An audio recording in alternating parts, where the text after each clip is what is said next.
पिछले कई दिनों से फतेहगढ़ क्षेत्र में चल रही विद्युत समस्या को लेकर किसान 133 केवी जीएसएस के आगे धरने पर बैठ गए, जहां मंगलवार को रात्रि को करीब 8 बजे फतेहगढ़ प्रधान जनक सिंह भाटी और विद्युत विभाग के कर्मचारियों द्वारा आपस में समझाइश के बाद धरना समाप्त किया गया। आपको बता दें कि विद्युत विभाग द्वारा लगातार फतेहगढ़ क्षेत्र में कई गाँवों में विद्युत का जो सप्लाई है वो लगातार कम की जा रही थी और कटौती की जा रही थी। इसको लेकर आज सुबह से ही किसान अनशन पर थे। ग्रामीण क्षेत्रों से सुबह 10 बजे जीएसएस के आगे ग्रामीणों का जमावड़ा हो गया। बढ़ते ही बढ़ते भीड़ उग्र हो गई और कई लोग वहां धरने पर बैठ गए, जिसमें 8:30 बजे फतेहगढ़ प्रधान जनक सिंह और विद्युत विभाग के कर्मचारियों की आपसी बातचीत के बाद धरना समाप्त किया गया।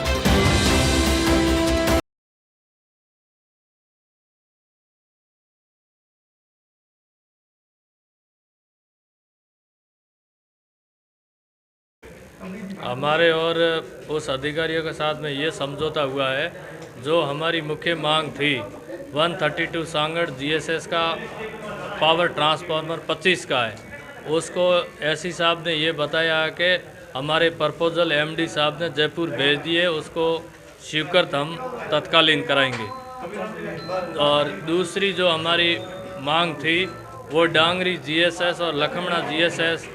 ऑलरेडी स्वीकृत किए हुए, उसका कार्य हम तुरंत प्रभाव से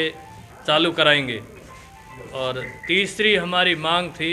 जो 33 केवी लाइन है, 4 वर्ष पूर्व में स्वीकृत है सांगड़ से छोड़िया जीएसएस के लिए सीधी, उसका अभी मेरी खुद की एमडी साहब से भी बात हुई है, सीफ साहब से भी बात हुई है कि हम इसको 2 दिन के अंदर अंदर इसका काम चालू करा देंगे। और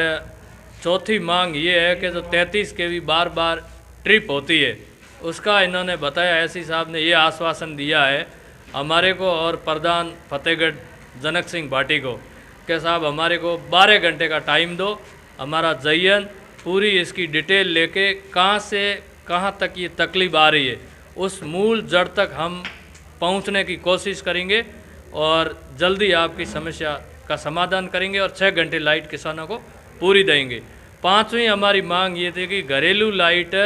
बंद रहती है, चाहे उसमें लोड आओ चाहे लोड ना आओ, तो एक इन्होंने बिजली घर ने एक ही नियम पकड़ा है कि साहब सिंगल फेस बंद ही रखनी है। तो हमने एसई साहब को ये कहा, साहब जिस सरकार का ये आदेश है कि भाई जिस फीडर में लोड नहीं है उसको आप बंद क्यों करा रहे हो। सरकार एक तरफ से कह रही है कि बच्चों की पढ़ाई ऑनलाइन कराओ, क्यों कोविड के वजह से बच्चों की पढ़ाई तो ऐसे प्रभावित है बहुत, और उसके बाद ऑनलाइन पढ़ाई करें, लाइट के बिना बच्चे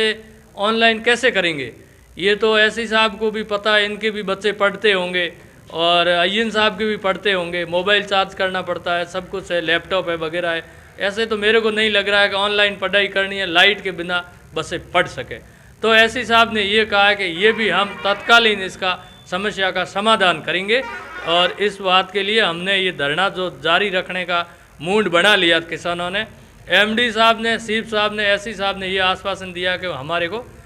12 से 24 घंटे, 24 घंटे नहीं 12 से 24 घंटे का मतलब 12 घंटा तो मुनि न मानो, 24 घंटे के अंदर अंदर ये सारी समस्या हम ख़त्म करेंगे। तो हमने कहा साहब 24 घंटे का हम आपको टाइम देते हैं और एमडी साहब ने ये आदेश दिया है एसई साहब को कि आप जोधपुर आओगे, जो जो ये किसानों की मांगें हैं वो प्रपोजल लेके आप मेरे पास आओगे, मैं इनका तत्कालीन जो जो मेरे पावर में है उसका काम शीघ्र में चालू कराऊंगा।